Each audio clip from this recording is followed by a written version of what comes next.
नमस्कार, आप देख रहे हैं फॉलो अप। मैं हूं सन्नी सारद और हमारे साथ हैं हमारे सहयोगी सूरज ठाकुर। आप सब जानते हैं कि कल का दिन बहुत ही अहम है और हर भारत का जो नागरिक है वो कल के दिन का इंतज़ार कर रहा है, क्योंकि आप सब जानते हैं कि कल राम मंदिर में भगवान राम लल्ला की प्राण प्रतिष्ठा होनी है। और उसको लेकर जिस तरह से पूरे देश में एक तरह से तैयारियां चल रही है, मंदिर निर्माण का कार्य तो बहुत ज़ोर शोर से पिछले कुछ दिनों से चल ही रहा था, लेकिन लगातार जिस तरह से अलग अलग जगह पर तैयारियां चल रही है, ये अपडेट आप न्यूज़ के माध्यम से पा ही रहे होंगे। लेकिन आपको पता है कि पिछले कुछ दिनों से लगातार बीजेपी के नेता झारखंड सरकार को एक पत्र लिख रहे थे और आग्रह कर रहे थे कि 22 जनवरी के दिन को जो है छुट्टी का दिन घोषित किया जाए। तो हेमंत सोरेन की सरकार ने एक बहुत बड़ा फैसला लिया है, बहुत बड़ा निर्णय लिया है। अब से थोड़ी ही देर पहले मुख्यमंत्री हेमंत सोरेन की तरफ से ये निर्देश जारी किया गया है कि कल यानी कि 22 जनवरी दिन सोमवार को सभी सरकारी विद्यालय बंद रहेंगे। इसके साथ साथ सभी सरकारी जो कार्यालय हैं वो दिन के 2:30 बजे तक बंद रहेंगे। मतलब कि फर्स्ट हाफ तक सरकारी कार्यालय बंद रहेंगे और स्कूल दिन भर के लिए बंद रहेंगे। मतलब कल सरकारी स्कूल में छुट्टी घोषित कर दी गई है सरकार की तरफ से, हेमंत सोरेन की सरकार की तरफ से। कई राज्यों में ये पहले ही घोषणा हो चुकी थी, लेकिन अब आज जिस तरह से हेमंत सोरेन की सरकार ने ये बड़ा फैसला लिया है, तो हमने सोचा कि आप तक ये सूचना पहुंचाई जाए। हमारे साथ हमारे सहयोगी सूरज हैं। सूरज, आपको बताएंगे किन किन राज्यों में छुट्टी की घोषणा हो चुकी है और क्या कुछ अलग अलग राज्यों में कल के दिन को लेकर तैयारी है। सूरज, हेमंत सोरेन की सरकार ने छुट्टी की घोषणा कर दी और बहुत बड़ा ऐलान है। पहले से ही जो रांची के सांसद हैं संजय सेठ, उन्होंने ये कहा था कि और इसके अलावा जो नेता प्रतिपक्ष हैं अमर बावरी, उन्होंने भी ये कहा था कि छुट्टी की घोषणा सरकार को करनी चाहिए, क्योंकि 22 जनवरी एक बड़ा दिन है, लोग इसे सेलिब्रेट करना चाहते हैं, कई तरह के कार्यक्रम हैं उसमें शामिल होना चाहते हैं। तो अमर बावरी ने भी चिट्ठी लिखी थी, संजय सेठ ने चिट्ठी लिखी थी और आखिरकार आज ये सूचना आई कि झारखंड सरकार ने छुट्टी का ऐलान कर दिया है। इसके पहले ही कई और राज्य हैं, जैसे उत्तर प्रदेश में तो बहुत पहले से ये घोषणा हो चुकी थी कि उत्तर प्रदेश में उस दिन तमाम जो सरकारी स्कूल हैं और सरकारी प्रतिष्ठान हैं उनमें छुट्टी रहेगी। आप इस बात को ऐसे ही समझ सकते हैं कि जो एम्स अस्पताल है, देश का सबसे बड़ा अस्पताल है, वहाँ तक में आधे दिन की छुट्टी का ऐलान किया गया है। इसके अलावा महाराष्ट्र सरकार ने भी ये फैसला लिया कि 22 जनवरी को सरकारी छुट्टी रहेगी, सरकारी कार्यालय बंद रहेंगे, स्कूल बंद रहेंगे।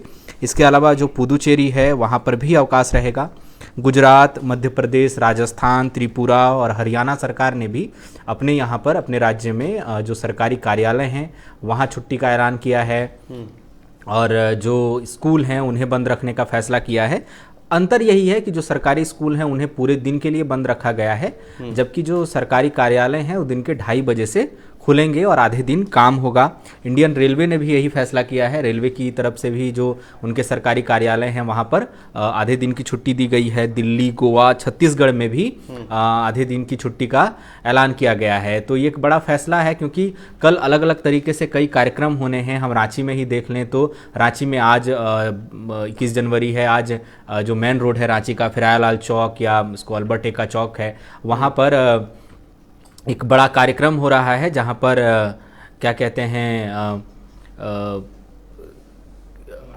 मतलब वहाँ पर एक भजन संध्या का कार्यक्रम होना है और वहाँ पर जो गायिका हैं जो है स्वाति मिश्रा भी आने वाली हैं।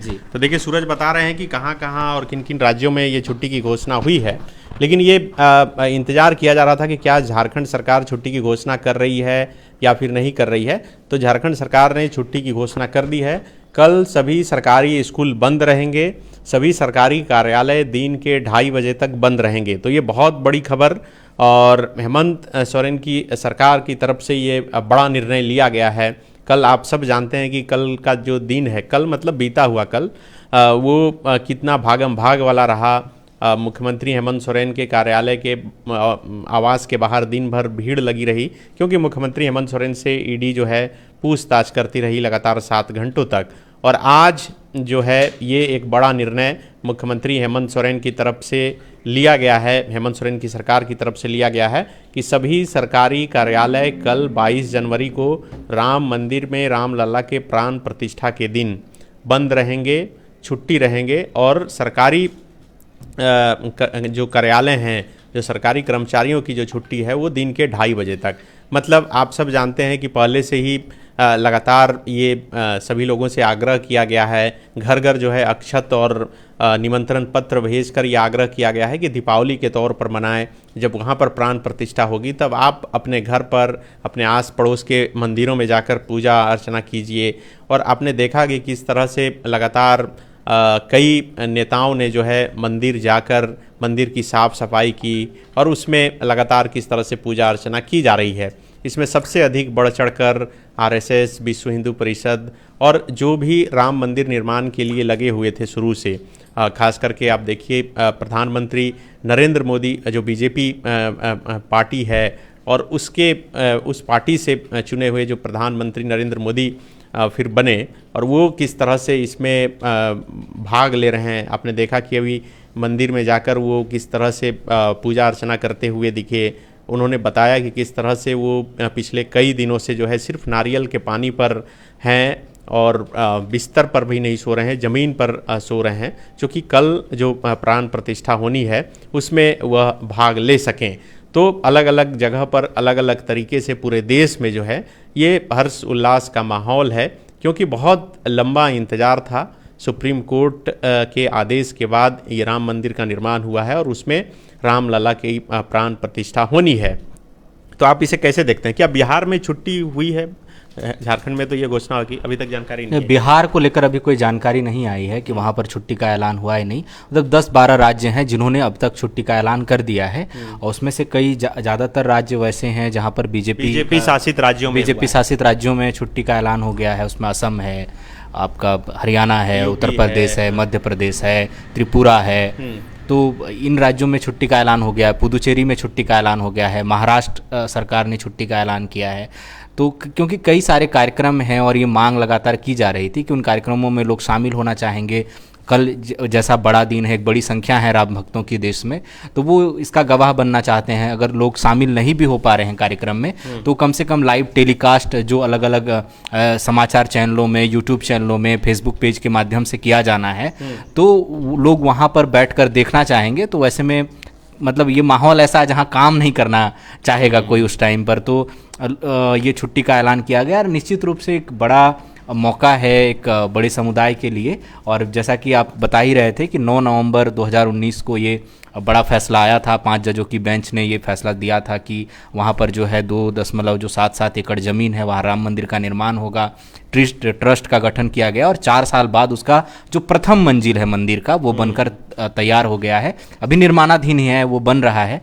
जो उसके अध्यक्ष हैं उन्होंने बताया था कि 1-1.5 साल और लगेगा जब मंदिर पूरी तरह से कंप्लीट हो जाएगा। और आप जानेंगे कि 30 दिसंबर को जब प्रधानमंत्री वहाँ पर जो अंतर्राष्ट्रीय हवाई अड्डा है, लाल बहादुर शास्त्री अंतर्राष्ट्रीय हवाई अड्डा, उसका नया नामकरण हुआ। इसके बाद वहाँ का जो रेलवे स्टेशन है उसको विस्तार किया गया और उसका जब उद्घाटन करने पहुँचे थे तो उन्होंने ये लोगों से अपील की थी उसी दिन कि 22 जनवरी को आप लोग अयोध्या ना आएँ, क्योंकि विधि व्यवस्था का मसला हो सकता है और जो चुनिंदा गेस्ट हैं वही लोग आएंगे, लेकिन आप अपने अपने घरों में आसपास जो हैं उनको मंदिरों की साफ़ सफाई करें, वहाँ पर जाकर दिए जलाएँ, स्वच्छता अभियान को और थोड़ा बढ़ाएँ, गाँव मोहल्ले कस्बे को भी साफ रखें और 22 जनवरी को जब शाम को दिए जलाएं। और दिए जलाने का इसलिए भी कॉन्सेप्ट है क्योंकि दिवाली जो हम लोग मनाते हैं कि जब रावण को हराने के बाद जब लंका से सीता माँ को लेकर लौटे, जो पौराणिक कथाएं हैं वो कहती हैं, रामायण कहता है कि जब लौटे तो जो अयोध्या वासी हैं,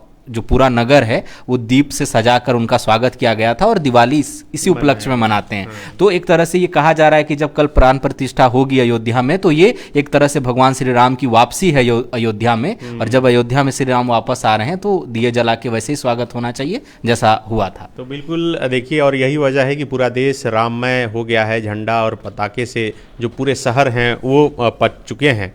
खास बात यह है कि पिछले दिनों जब मुख्यमंत्री हेमंत सोरेन प्रेस कॉन्फ्रेंस किए थे और उनसे जब सवाल किया गया कि क्या वो राम मंदिर की प्राण प्रतिष्ठा कार्यक्रम में जाएंगे या फिर नहीं जाएंगे, तो उन्होंने बड़ा अच्छा जवाब दिया। पहले तो उन्होंने कहा कि उन्हें निमंत्रण नहीं मिला है और जो जानकारी है उसके अनुसार अभी तक मुख्यमंत्री हेमंत सोरेन को निमंत्रण जाने का नहीं मिला है। लेकिन उसके बावजूद जो देशवासियों में जो एक उल्लास दिख रहा है जो राममय जिस तरह से हुआ है माहौल पूरा, उसे देखते हुए मुख्यमंत्री हेमंत सोरेन ने अब से थोड़ी ही देर पहले अपने मुख्य सचिव को यह निर्देश दिया है, राज्य के मुख्य सचिव को यह निर्देश दिया है कि आप कल के दिन को सरकारी स्कूल में छुट्टी की घोषणा करें और सरकारी कार्यालयों को 2:30 बजे तक बंद रखें। तो उस हिसाब से भी एक बड़ा निर्णय इसे माना जाता है। आपने देखा कि पिछले दिनों बीजेपी के नेताओं और आरएसएस के नेताओं ने क्रिकेटर महेंद्र सिंह धोनी से मुलाकात की और उन्हें निमंत्रण दिया अयोध्या में आने के लिए। तो कई लोगों को निमंत्रण लगातार दिया जा रहा है। आपने द फॉलोअप पर यह भी स्टोरी देखी होगी, फॉलोअप झारखंड पर, कि किस तरह से धनबाद की एक महिला जो पिछले 30 साल से वो मौन व्रत पर है, कि वो चाह रही थी कि वो राम मंदिर में पूजा अर्चना करने के बाद अपने पहले मुख से जो है वो राम कहकर ही वो अपना व्रत तोड़ेंगी। आपने ये स्टोरी भी देखी होगी कि एक व्यक्ति हैं मुख्तार सिंह, जिन्होंने 12 लाख से अधिक बार अब तक राम राम लिखा है। तो राम हर किसी के मन में रचे बसे हैं और उसी राम की प्राण प्रतिष्ठा होनी है, और यही वजह है कि जो एक हर्ष उल्लास का माहौल है वो देश में देखने को मिल रहा है। जो लोग निमंत्रण भेज रहे हैं, इससे पहले आप सब जानते हैं कि राम मंदिर निर्माण के लिए चंदे भी हुए हैं और ईंट भी अलग अलग गांव के इलाकों से गया है।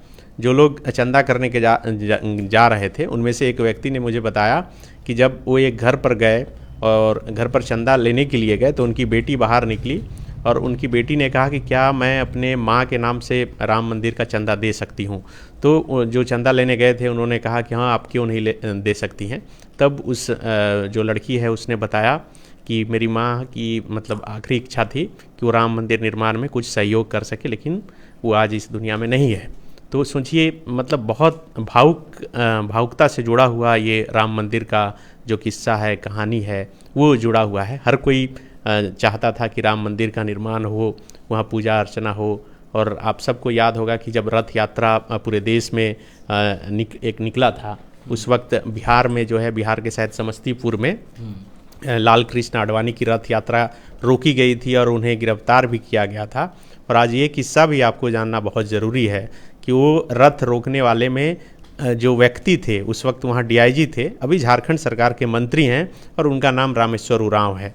रामेश्वर उरांव से जब बातचीत होती है तब वो बताते हैं कि रात के करीब 8-10 बज रहे थे और उनके पास सीधा उस वक्त के मुख्यमंत्री बिहार के लालू प्रसाद यादव का फ़ोन आया और उनको कहा गया कि आप जाइए और आडवाणी जी को गिरफ्तार कर लीजिए। लालू जी ने उनसे ये भी कहा कि आपको डर तो नहीं लगेगा। तो लेकिन रामेश्वर उरांव बहुत कड़क छवि के ऑफिसर माने जाते थे उस वक्त। और आज भी रामेश्वर उरांव रांची के जिस बरियातू इलाके में रहते हैं, उनके घर के सामने जो मैदान है उसे डीआईजी ग्राउंड इसलिए कहा जाता है कि चूँकि डीआईजी के रूप में वो बहुत फेमस हुए थे काम करते हुए। तो अब राम मंदिर से जब किस्सा निकला है तो कई बातें जो है मुझे याद आ रही है सूरज। तो अभी तो मेन खबर यही है कि सरकारी छुट्टी की घोषणा की गई है। तो आप क्या इसे देखते हैं कि ये पॉलिटिकल रूप से भी एक हेमंत सोरेन के पक्ष में माहौल थोड़ा सा इससे बनेगा? देखिए, निश्चित तौर पर इसलिए भी बनेगा क्योंकि जो निमंत्रण दिए गए, कई विपक्षी पार्टियों को दिए गए। आप जानते हैं कि सोनिया गांधी कांग्रेस की तरफ से 3 बड़े नेताओं को दिया गया था निमंत्रण। सोनिया गांधी को दिया गया, अधीर रंजन चौधरी और मल्लिकार्जुन खड़गे को निमंत्रण दिया गया था कि इन तीनों को शामिल होना था। लेकिन पार्टी महासचिव जयराम रमेश ने खारिज कर दिया कि हम नहीं जा रहे हैं वहाँ पर। और अब जैसे आपने बताया कि जब मुख्यमंत्री एक प्रेस वार्ता कर रहे थे पिछले दिनों और जब उनसे पूछा गया तो उन्होंने कहा कि अगर निमंत्रण मिलेगा तो मैं ज़रूर जाऊंगा। लेकिन अब तक हमें ऐसी सूचना नहीं है या ऐसी कोई तस्वीर सामने नहीं आई जिससे ये पता चले कि उनको निमंत्रण दिया गया है। क्योंकि जिन भी बड़ी शख्सियतों को निमंत्रण दिया गया है, बाकायदा भारतीय जनता पार्टी या आरएसएस के नेताओं ने उसको ट्विटर पर या फेसबुक पर साझा करके बताया है। और सब बड़ी शख्सियतों को, खेल से जुड़ी हैं, कला से जुड़ी हैं, सिनेमा से जुड़ी हैं, तो नहीं दिया। और वैसे वक्त में जब क्या कहते हैं, जब ये मुख्यमंत्री ये फैसला लेते हैं कि भाई हम उस दिन जब ये बड़ा आयोजन होने जा रहा है देश में तो हम छुट्टी करते हैं, क्योंकि एक झारखंड में भी सब सारे समुदाय के लोग रहते हैं, एक बड़ी जनसंख्या वैसे लोगों की है जो राम भक्त हैं। और सबसे बड़ी बात आपको बता दूं कि संताल परगना में ही नहीं केवल, बल्कि झारखंड में संताल आदिवासी के लोग जहाँ रहते हैं तो आप जानते हैं कि उसमें आदिवासी संतालों में एक मत है, साफा ओढ़ जिनको बोलते हैं, जो सफ़ेद वस्त्र धारण करते हैं, सात्विक जीवन जीते हैं, लहसुन प्याज तक नहीं खाते, वो राम के बहुत बड़े भक्त माने जाते हैं। तो आप समझिए कि अगर ये इस तरह का छुट्टी का ऐलान हो रहा है और उनकी तरफ से कुछ आयोजन किए गए होंगे तो एक बड़ा संदेश जाएगा। जो गैर आदिवासी हैं, जो लोग राम भक्त हैं, उनमें भी एक बड़ा संदेश जाएगा। और ये जो समझा जाता है मुख्यमंत्री को या सरकार को कि नहीं वो उस तरह की पक्षधर है, तो वो एक होता है ना कि एक सर्वव्यापी नेता की छवि बनती है कि जो सभी धर्मों का सम्मान करता है, एक सेक्युलर छवि जो बनती है, वो एक बहुत बड़ा संदेश जाएगा कि नहीं वो किसी एक पक्ष में झुके नहीं है। और आप ये पहली बार नहीं है, आप देखेंगे कि जब दुर्गा पूजा का आयोजन होता है, गणेश महोत्सव होता है, तो किसी भी तरह के बड़े आयोजन होते हैं तो आप मुख्यमंत्री को उसमें आप देखते हैं कि बहुत उत्साह से लबरेज होकर वो भाग लेते हैं। और ये फैसला भी एक बहुत बड़ा फैसला है छुट्टी के ऐलान करने का, तो निश्चित तौर पर एक बड़ा संदेश जो है, पॉलिटिकल संदेश भी बढ़ा जाएगा। तो बहुत शुक्रिया, आप लोग लाइव में जुड़े। और एक बार फिर से जो लोग अभी जुड़े हैं उन्हें बता दें कि हेमंत सोरेन की सरकार ने ये फैसला लिया है कि कल यानी कि 22 जनवरी को सभी सरकारी स्कूल बंद रहेंगे और सभी सरकारी कार्यालय दिन के 2:30 बजे तक बंद रहेंगे। शुक्रिया।